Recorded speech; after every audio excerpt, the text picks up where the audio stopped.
Morning. Good to see y'all again as a group. We've seen you walking around the last couple of days.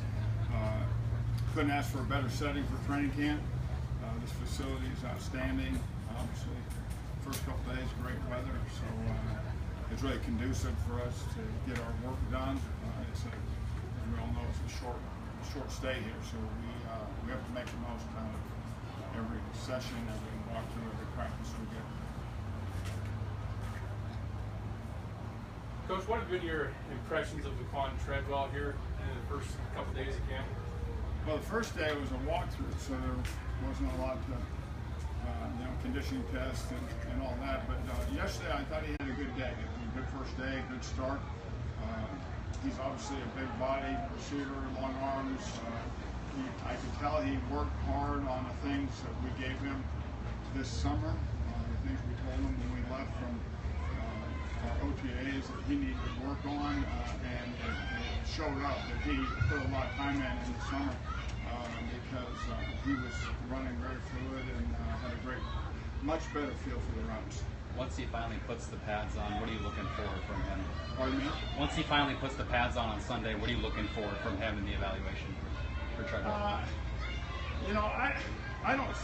Everyone's different. I don't see a big difference in receivers pads on or pads off. That's the beauty of this off season. You can work on those types of things.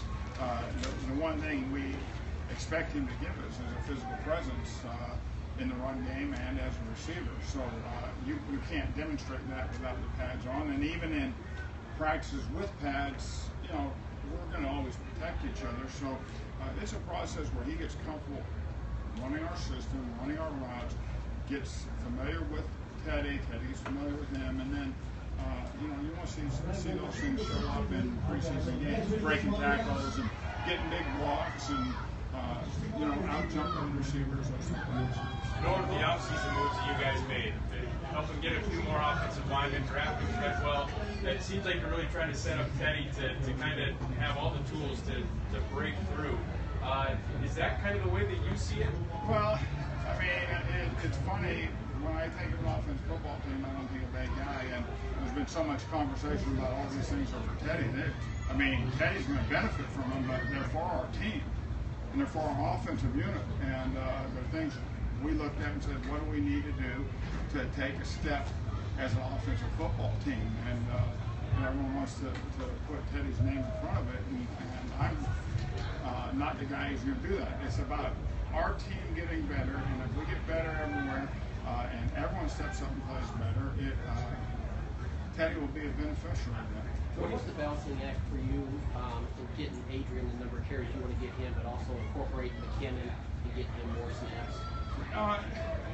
To me, that's a game-to-game deal. And, I know there's a lot of talk about where we were ranked in pass offense and a lot of different things, and how we were one-dimensional. There's a lot of games we had great balance, and I look at our best games, and we played good against some good defenses, played good against some good teams. We want to be able to do that for 16 games. We had some games where we weren't balanced. We had some games where we didn't play very well at all. And we want to be more consistent, and then we want to do whatever it takes to win a game. And some games, and maybe that means Jarrett gets more carries. Some games that means Jarrett gets the ball thrown to him. Maybe some games we have Jarrett and Adrian in the backfield together. I mean, it's about putting a plan together that helps you win. And certainly enough has been talked about in the passing game. We want to be more balanced, like we were in a number of our games where we did have good offensive production. We want to be more consistently balanced and get everyone involved. What do you want to see out of Jarius Wright? And is there more on him being the oldest wide receiver on this team? I just think the one thing I'll tell you about Jarius Wright the last 2 years, anytime he's been called on, he's been productive and he's made plays. And there's only one ball, and there's only so many balls you're going to throw. You're going to run the ball, all that. We're working with a lot of different guys in the slot. Jarius is one of them. I have a lot of confidence that when he gets an opportunity, he'll perform. Charles Johnson had a bit of a disappointing season last year, but he's running the first team, at least for right now. What have you seen this offseason that's impressed you? He's healthy, number one. He had that rib issue, and it was a real issue. And then, unfortunately, in this league, you miss some time, and then a guy steps in like Diggs did, then your opportunities are limited. I think Charles has a good sense of doing what he needs to do to get ready, and knowing that, that when you're called upon, you need to make the most of those opportunities. But he's had a really good off season. He looks ready to go. He's really running his routes well right now, catching the ball. So, it's a long process as we go through, and we're going to need all those guys.